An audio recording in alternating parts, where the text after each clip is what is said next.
नमस्कार, स्वागत है आप सबका राजनीति के इस अखाड़े में। मेरा नाम है अजय सेतिया। मित्रों, तेजस्वी यादव की पढ़ाई लिखाई तो आप जानते ही हैं, 9वीं पास या फेल हैं। पर उन्होंने पढ़े लिखे सैम पित्रोदा की बराबरी कर ली है। चुनावों के दौरान मल्लिकार्जुन खड़गे ने सैम पित्रोदा को उनके ओवरसीज कांग्रेस अध्यक्ष पद से हटा दिया था। सैम पित्रोदा ने दो बड़ी बड़ी गलतियां की थी। एक तो उन्होंने अमेरिका जैसा इनहेरिटेंस टैक्स लगाने की बात कही थी, जिसे नरेंद्र मोदी ने मंगलसूत्र के साथ जोड़कर कांग्रेस को चौराहे पर लाकर के घसीट लिया था और कांग्रेस बचाव मुद्रा में आ गई थी। दूसरा, उन्होंने यह कह दिया था कि भारत के दक्षिण भारतीय अफ्रीकनों जैसे लगते हैं और नॉर्थ ईस्ट के लोग चीनियों जैसे लगते हैं। जब भारत में शोर मचा तो सैम पित्रोदा को इस्तीफा देने के लिए कहा गया और पित्रोदा ने इस्तीफा दे दिया और इस तरह उस समय राहुल गांधी की जान बच गई और कांग्रेस की जान भी बच गई। अब वही बात लालू यादव के लायक बेटे या नालायक बेटे जो भी है उन्होंने कह दी है। असल में असम के मुख्यमंत्री हेमंत बिस्व शर्मा ने ताबड़तोड़ दो बड़े फैसले किए हैं। एक तो उन्होंने विधानसभा से बिल पास करवाकर मुस्लिम विवाह रजिस्ट्रेशन को कंपलसरी बना दिया है, जिससे देश भर के मुस्लिम तिलमिला उठे हैं, क्योंकि जब भाजपा 34% मुस्लिम आबादी वाले असम में ऐसा कर सकती है तो वह देश भर में भी ऐसा करेगी और यह कॉमन सिविल कोड की रिहर्सल के तौर पर इसको देखा जा रहा है। जबकि मुसलमान तो अपनी शरीयत के मुताबिक 12 साल की लड़की की भी शादी कर देते हैं। शर्मा ने दूसरा काम यह किया कि शुक्रवार को विधानसभा में होने वाली 2 घंटे की स्पेशल छुट्टी बंद कर दी।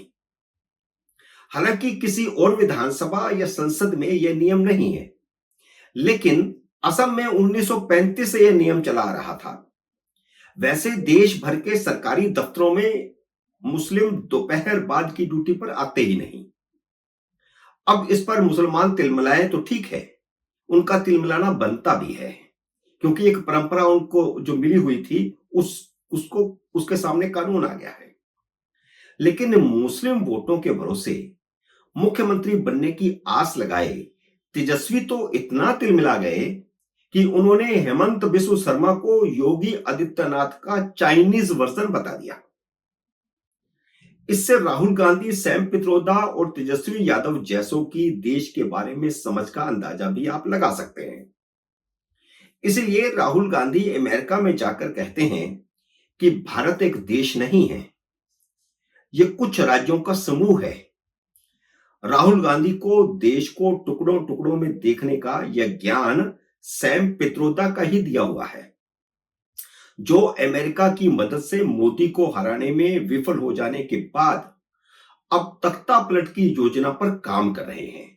तख्ता पलट की योजना किसकी? अमेरिका की। राहुल गांधी ने सैम पित्रोदा को फिर से ओवरसीज कांग्रेस का अध्यक्ष बना दिया है।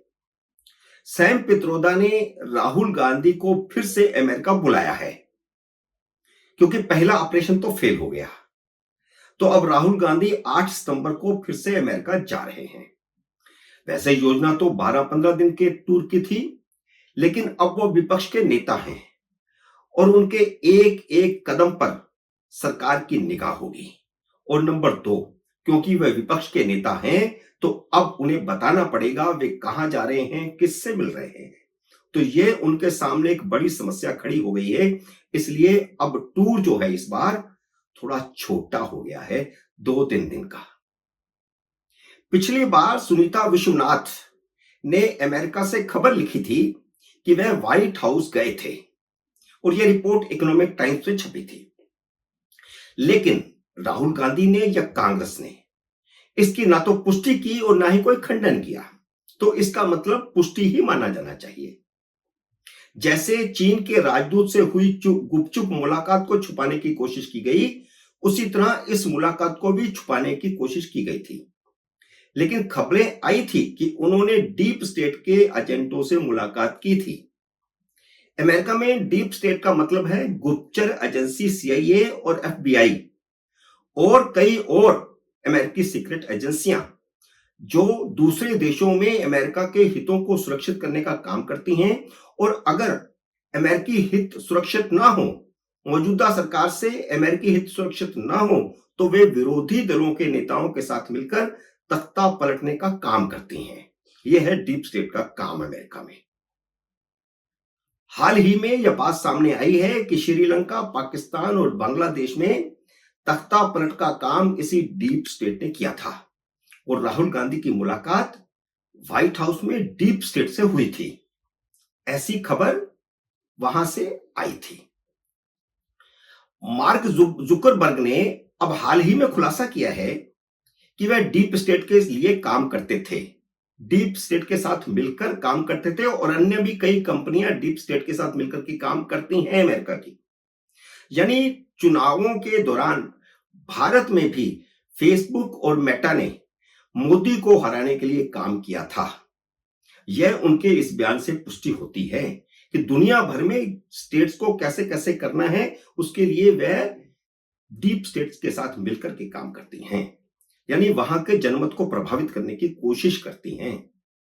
राहुल गांधी को संविधान, आरक्षण और लोकतंत्र का झूठ फैलाने का आइडिया डीप स्टेट का ही दिया हुआ था।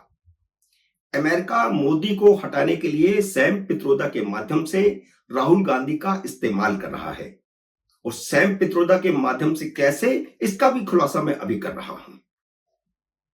सैम पित्रोदा के एनजीओ GKI, इसकी 2 बोर्ड मेंबर हैं, सारा फरले और नीना फेत्रोफ।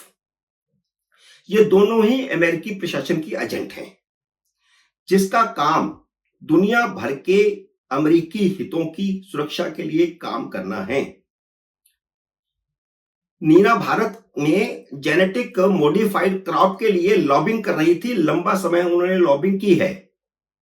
और मनमोहन सरकार के समय भारत में बीट ब्रिंजल कल्टीवेशन का आइडिया बेचने के लिए नीना ने बहुत बार भारत का दौरा किया था और भारत में आकर के लॉबिंग की थी। 2009 में बीटी ब्रिंजल की लॉबिंग के लिए हिलेरी क्लिंटन खुद भारत आई थी, जिसका जिक्र विकीलीक्स में भी आया है। लेकिन जयराम रमेश ने यह सारा काम गुड़ गोबर कर दिया था, अकॉर्डिंग टू आलूवालिया। क्योंकि नरेंद्र मोदी ने प्रधानमंत्री बनते ही भारत में जीएम फसलों पर प्रतिबंध लगा दिया था, जिससे अमेरिका को भारी नुकसान हुआ। उसकी पूरी लॉबिंग, जो करोड़ों रुपए उसने खर्च किए थे, वो सारे वेस्ट हो गए और भविष्य में जो वह इसके माध्यम से व्यापार की योजनाएं बना रहा था भारत में, वो भी सारी उसकी योजनाएं धरी रह गई और अमेरिका को निश्चित रूप से इससे भारी नुकसान हुआ है।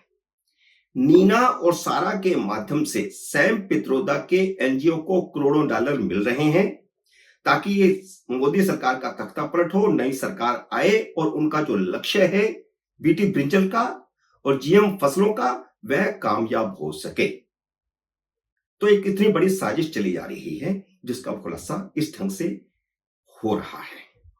मित्रों, उम्मीद है मेरा ये वीडियो आपको पसंद आया होगा। इसे लाइक और शेयर कीजिए। अगर आपने मेरे YouTube चैनल को अब तक सब्सक्राइब नहीं किया तो कृपया सब्सक्राइब करके अपना आशीर्वाद दीजिए। जल्द ही मिलते हैं अगली वीडियो में किसी अन्य विषय के साथ। तब तक नमस्कार।